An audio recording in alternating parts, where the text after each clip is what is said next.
உலக தமிழ் மக்கள் அனைவருக்கும் வணக்கம். நீங்க பார்த்துட்டு இருக்கிற mohatechintamil சேனல். நான் உங்க மோகன். இன்றைக்கான வீடியோல கடந்த 15ஆம் தேதி முதல் கொண்டு வாகனங்களுக்கு ஃபாஸ்டாக் முறை கட்டாயமாக்கப்பட்டிருக்கு. மீறுபவர்களுக்கு 2 மடங்கு கட்டணம் வசூலிக்கப்படும் அப்படின்னு தெரிவிக்கப்பட்டிருக்கு. ஏற்கனவே பல கட்டங்களாக டேட் 15 தள்ளி வச்சுட்டு வந்தாங்க. இம்முறை இது மாதிரி 15 தள்ளி வைக்கப்பட மாட்டாது, உங்களுக்கு கட்டாயமாக இது வந்து வசூலிக்கப்படும் அப்படின்ட்டு சொல்லியிருக்காங்க. எனக்கு தெரிந்த 2 வாகனங்களுக்கு 2 மடங்கு கட்டணம் வசூலிக்கப்பட்டிருக்கு. 50 ரூபாய்க்கு பதிலாக 100 ரூபாய் கட்டணம் வசூலிச்சிருக்காங்க. இந்த வீடியோல எனக்கு தெரிஞ்ச முக்கியமான ஒரு 5 பாயிண்ட்ஸ் உங்க கூட ஷேர் பண்ணிக்க போறேன். இதுல ஒரு சில பாயிண்ட்ஸ் உங்களுக்கு கன்ஃபார்மா தெரிஞ்சிருக்கும், இருந்தாலும் பயனுள்ளதா இருக்கும் அப்படின்றதுக்காக மறுபடியும் ஒரு தடவை சொல்ல போறேன். அதனால வீடியோ கடைசி பாருங்க. இந்த வீடியோ உங்களுக்கு பிடிச்ச வீடியோக்கு மறக்காம ஒரு லைக் கொடுத்துருங்க. உங்க நம்ம கூட மறக்காம ஷேர் பண்ணி சப்போர்ட் பண்ணுங்க. ஸோ வாங்க இதுக்கான வீடியோக்குள்ள போயிடலாம். இந்த ஃபாஸ்டாக நீங்கள் வந்து கார்லையோ இல்லை மற்ற வாகனங்களிலோ விண்ட்ஷீல்டில் நீங்கள் வந்து ஒட்டி ஆகணும்.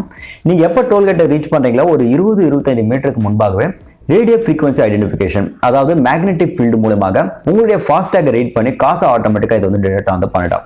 அதுக்கப்புறமாக மேற்கொண்டு நீங்கள் வந்து முன்னேறி போகிறதுக்கான வழிவகை இது மூலமாக ஏற்படுத்தப்படும். நீங்கள் முன்பு மாதிரியாக காசு கொடுத்துட்டு நீங்கள் வந்து சில்லறைக்காக வெயிட் பண்ண வேண்டிய அவசியமே கிடையாது. இதுக்காக ஏற்படுத்தப்பட்டதான் இந்த ஃபாஸ்டாக் முறையானது. மொபைல் ரீசார்ஜ் போலவே குறைந்தபட்சம் நீங்கள் வந்து 100 ரூபாயிலிருந்து 10,000 ரூபாய் வரைக்கும் ரீசார்ஜ் வந்து பண்ணிக்கலாம். இது தனியார் வங்கிகள் மூலமாகவோ இல்லை வந்து பேடிஎம் மூலமாக கூட அப்ளை பண்ணி நீங்கள் ஃபாஸ்டாக வந்து வாங்க முடியும். உங்களுடைய பணத்தை டிடெக்ட் பண்ணி டெபிட் பண்ணிட்டாங்கன்னா உங்களுக்கு ஆட்டோமேட்டிக்காக SMS மூலமாக உங்களுக்கு தகவல் பார்த்தீங்கன்னா தெரிவிக்கப்படும். எவ்வளோ வசூலிச்சிருக்காங்கன்றத எக்ஸாக்ட் டீட்டெயில்ஸை நீங்கள் பெற முடியும்.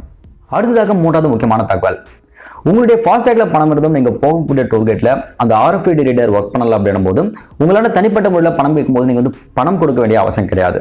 மேலும் உங்களை வந்து காக்க வைக்காம பணம் எதுவும் வசூலிக்காம அங்கிருந்து செல்ல அனுமதிக்கணும் அப்படின்றது மத்திய அரசு வலியுறுத்தி சொல்லியிருக்கு. அதை நீங்க கவனத்தில் வச்சுக்கோங்க. அடுத்ததாக 4வது முக்கியமான தகவல், ஜீரோ டோல் அப்படின்ற ஒரு முறை பார்த்தீங்கன்னா நடைமுறையில் இருக்கிற ஒரு விஷயம் தான். நிறைய இடங்கள் அது மாதிரி இருக்கு. எக்ஸாம்பிளுக்கு இப்போ மேடவாக்கத்துலேருந்து கிழக்கடற்கரை சாலைக்கு நீங்கள் வந்து போகணும்னா இந்த ஜீரோ டோல் முறை பார்த்தீங்கன்னா இருந்துட்டு தான் இருக்கு. பட் இதுக்கு ஒரு ரெஸ்ட்ரிக்ஷன் ஆனது இருந்தது. நீங்க இந்த டோல் இருந்து அடுத்த டோல் பார்த்தீங்கன்னா நீங்க வந்து 25 நிமிடங்களுக்குள்ள நீங்க வந்து கிராஸ் பண்ணி ஆகணும். ஸோ அப்படிப்பட்ட பட்சத்தில் இந்த ஜீரோ டோல் பார்த்தீங்கன்னா உங்களுக்கு செல்லுபடி ஆகும். பட் இப்போ என்ன சொல்லியிருக்காங்கன்னா இந்த டைமிங் ரெஸ்ட்ரிக்ஷனால எதுவுமே கிடையாதுங்க. நீங்க நார்மலா எப்படி டோல் வழியா போறீங்களோ அதே மாதிரி நீங்க வந்து போகலாம். ஜீரோ டோல் பார்த்தீங்கன்னா வந்து உங்களுக்கு ஆட்டோமேட்டிக்கா உங்களுக்கு RFID மூலமாக டிடெக்ட் பண்ணிக்கும் அப்படின்ற மாதிரி சொல்லியிருக்காங்க. ஸோ இது ஒரு நல்ல விஷயம் தான். அடுத்து இறுதியானதும் முக்கியமான ஒரு தகவலுங்க, நீங்க போகக்கூடிய இடத்துக்கு ஏற்ற மாதிரி நீங்க வந்து ஃபாஸ்டாக் வந்து ரீசார்ஜ் பண்ணி வச்சிருங்க. இப்பெல்லாம் பார்த்தீங்கன்னா வந்து 46 கிலோமீட்டருக்கு ஒரு டோல்கேட் அப்படின்ற முறை பார்த்தீங்கன்னா வந்து இருந்துட்டு இருக்கு. அதுக்கேற்ற மாதிரி நீங்க எவ்வளவு தூரம் டிராவல் பண்றீங்களோ ஸோ இன் பிட்வீன்ல பார்த்தீங்கன்னா உங்களுக்கு 90 ரூபாய் வரைக்கும் கூட உங்களுக்கு வசூல் பண்ணுவாங்க ஒரு டோல்கேட்ல. அதுக்கேற்ற மாதிரி நீங்க ரீசார்ஜ் வந்து பண்ணி வச்சிங்க.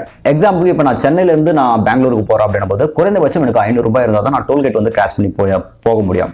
இன்கேஸ் எனக்கு வந்து கம்மியா இருக்கு அப்படின்ற பட்சத்தில் நீங்க வந்து 2 மடங்கு கட்டணத்தை பார்த்தா கொடுக்க வேண்டியிருக்கும். ஸோ அதுக்காக சொல்ல வரேன். ஸோ இடத்துக்கு ஏற்ற மாதிரி நீங்கள் வந்து ரீசார்ஜ் வந்து பண்ணி வச்சுக்கோங்க. இந்த ஃபாஸ்டாக் முறை பற்றி பெரும்பாலும் வாகனங்கள் வச்சிருக்காங்க எல்லாருக்குமே தெரியும். பட் இருந்தாலும் சொல்றதுக்கு முக்கியமான காரணம் இதில் ஒரு சில பாயிண்ட்ஸ் எல்லாம் பார்த்து புதுசாக ஆட் பண்ணியிருந்தாங்க. ஸோ அதை உங்க கூட ஷேர் பண்ணிக்க நினைச்சு தான் இந்த வீடியோ பண்ணேன். ஸோ வீடியோ கண்டிப்பாக உங்களுக்கு வந்து பயனுள்ளதாக இருந்திருக்கும்னு நினைக்கிறேன். இந்த வீடியோ உங்களுக்கு பிடிச்ச வீடியோக்கு மறக்காம ஒரு லைக் கொடுத்துருங்க. உங்க நண்பர் கூட மறக்காம இது ஷேர் பண்ணி சப்போர்ட் பண்ணுங்க. மறக்காம நம்ம சேனலுக்கு சப்ஸ்கிரைப் பண்ணிக்கங்க. இது மாதிரி நிறைய அப்டேட்ஸ் பற்றி உங்களுக்கு அப்பவுமே காத்துக்கிட்டு இருக்கு. அடுத்த வீடியோக்கு சந்திக்கிறேன். நன்றி, வணக்கம். Are you listening? Damn.